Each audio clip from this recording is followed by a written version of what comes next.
আসসালামু আলাইকুম এভরিওয়ান, সবাইকে ঈদের অনেক অনেক শুভেচ্ছা। তো আমাদের গৃহিণীদের মধ্যে কিন্তু ঈদের ডেজার্ট তৈরির প্রিপারেশন অলরেডি শুরু হয়ে গিয়েছে। আর কাস্টার্ড তো ডেজার্ট হিসাবে অনেক বেশি জনপ্রিয়। তো আজকে আমি চকলেট কাস্টার্ড তৈরি করেছি একটু ভিন্নভাবে, আশা করছি সবার কাছে ভালো লাগবে। চলুন তাহলে চলে যাচ্ছি রেসিপিতে। কাস্টার্ড তৈরির জন্য প্রথমেই আমি এখানে 2 কাপ জাল করা লিকুইড দুধ নিয়ে নিয়েছি। এখন এর মধ্যে অ্যাড করে দিব আমি 1/3 কাপ চিনি। তো চিনিটা আমি এভাবে 2 বার দিব। আর আপনারা যে যেরকম মিষ্টিটা খেতে পছন্দ করেন সেভাবে দিয়ে নেবেন। এখন আমি চিনিটা ভালোভাবে নেড়ে এর সাথে মিক্স করে নিব। এখানে নিয়ে নিয়েছি 4 টেবিল চামচ কাস্টার্ড পাউডার। যেহেতু আমি 2 কাপ দুধ নিয়েছি, এর জন্য আমি 4 টেবিল চামচ কাস্টার্ড পাউডার নিয়েছি। এতে দেখা যাবে যে আমার ঘনত্বটা একদম ঠিক থাকবে। এখন আমি একটু 1/3 কাপ লিকুইড দুধ দিয়ে এই কাস্টার্ড পাউডারটা ভালোভাবে গুলে নিচ্ছি। গুলানো কাস্টার্ড পাউডারটা এখন এই লিকুইড দুধের সাথে ভালোভাবে মিক্স করে নিব।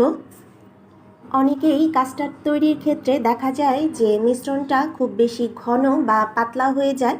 তো সেক্ষেত্রে আপনারা 1 কাপ দুধের মধ্যে 2 টেবিল চামচ পাউডার দিলে এটা ঠিক থাকবে। একটা স্ট্রেনারের সাহায্যে এখন কাস্টার্ডের মিশ্রণটা ছেঁকে নিব। এতে দেখা যাবে যে এতে কোনো লাম্পস থাকলে তা আর থাকবে না। কাস্টার্ডটা একদম মসৃণ হবে। চুলায় দিয়ে অনবরত নেড়ে এটাকে জাল করে নিব যতক্ষণ এই মিশ্রণটা একদম ঘন না হয়ে যায়। আর এর মধ্যে এটা কিন্তু একদমই নাড়া বন্ধ করা যাবে না। মিশ্রণটা অনেকটা ঘন হয়ে আসলে এই অবস্থায় আমি চুলার ফ্লেমটা একদম লো করে দিব এবং এখন আমি এটাকে চুলা থেকে নামিয়ে নিব এবং ঠান্ডা করে নিব। ঠান্ডা হয়ে গেলে এটা আরও অনেকটাই ঘন হয়ে যাবে, তাই আর এর চেয়ে বেশি ঘন করার কোনো প্রয়োজন নেই। কাস্টার্ডের মিশ্রণটা আমি একটা বাটিতে ঢেলে নিব এবং এটা একদম ঠান্ডা করে নিব। কাস্টার্ডের জন্য আমি এখানে কিছু ফ্রুটস নিয়ে নিয়েছি। তো আমি আমার পছন্দ মতো নিয়েছি। আমি এখানে নিয়েছি আপেল, আনার এবং কলা। তো আপনারা আপনাদের পছন্দ মতো যে কোনো ফল এখানে ইউজ করতে পারবেন। যেহেতু আজকে আমরা চকলেট কাস্টার্ড তৈরি করব, তো আমি এখানে কিছু চকলেট বিস্কিট নিয়ে নিয়েছি। আর বিস্কিটগুলো আমি একটু বড় বড় করে গুঁড়া করে নিয়েছি। কাস্টার্ডের মিশ্রণটাও একদম ঠান্ডা হয়ে গিয়েছে। এখন আমরা এটা ডেকোরেশন করে নিব। ডেকোরেশনের জন্য আমি এমন একটা কাচের বাটি নিয়ে নিয়েছি। তো আপনারা আপনাদের পছন্দ মতো যে কোনো ধরনের বাটিতেই এটা সার্ভ করতে পারবেন। তো প্রথমে আমি যে বিস্কুটগুলো গুঁড়া করে রেখেছিলাম তা প্রথমে এখানে দিয়ে দিচ্ছি। এখন এই বিস্কিটের উপরে আমি দিয়ে দিচ্ছি চকলেট সিরাপ। তো এটা অপশনাল, যদি আপনাদের হাতের কাছে না থাকে তাহলে না দিলেও চলবে। এবার ফলগুলো আমি একটু একটু করে এর উপর দিয়ে দিচ্ছি। তো আমি আসলে আমার পছন্দ মতো করে ফলগুলো কেটেছি এবং দিচ্ছি। আপনারা আপনাদের পছন্দ অনুযায়ী ফল কেটেও নিতে পারেন এবং দিতে পারেন। তো এভাবে ছড়িয়ে ছড়িয়ে আমি ফলগুলো এর মধ্যে দিয়ে দিচ্ছি। এরপর আমি যে কাস্টার্ডের মিশ্রণটা তৈরি করেছিলাম তা এর উপর দিয়ে দিব। তো আপনারা নিশ্চয়ই দেখে বুঝতেই পারছেন যে ঠান্ডা হওয়ার পর এটা অনেকটাই ঘন হয়ে গিয়েছে। তো নর্মালি আমরা যখন ফ্রুট কাস্টার্ড তৈরি করি সেটা আরেকটু লিকুইড হয়। আর যেহেতু এখানে আজকে আমি চকলেট কাস্টার্ড তৈরি করেছি তাই মিশ্রণটা একটু ঘন হয়েছে। কারণ একদম যদি লিকুইড হয় তাহলে দেখা যাবে যে এটা লেয়ারে থাকবে না, একদম মিশে যাবে। তো সেক্ষেত্রে এই মিশ্রণটা একটু সামান্য পরিমাণে ঘন করেই করতে হবে।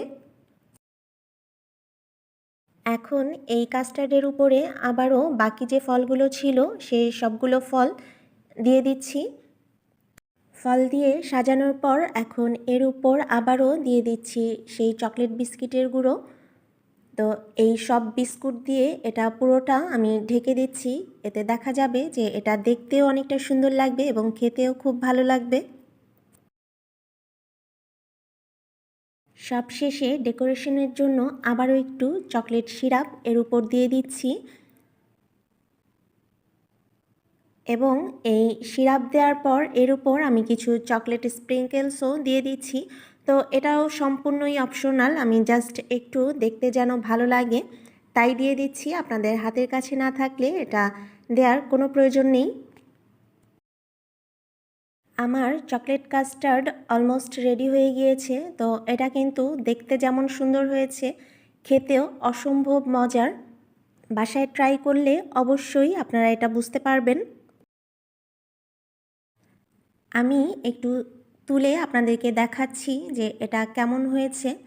তো আশা করছি আমার আজকের এই চকলেট কাস্টার্ডের রেসিপি আপনাদের ভালো লেগেছে। যদি ভালো লাগে তাহলে অবশ্যই বাসায় ট্রাই করবেন এবং কেমন হলো তা আমাকে কমেন্ট করে জানাবেন। যারা আমার চ্যানেলে নতুন আছেন, যদি আমার ভিডিওটি ভালো লাগে তাহলে অবশ্যই আমার চ্যানেলটি সাবস্ক্রাইব করবেন, আর যারা করেছেন তাদেরকে অনেক অনেক ধন্যবাদ। সবাই অনেক ভালো থাকবেন, সুস্থ থাকবেন।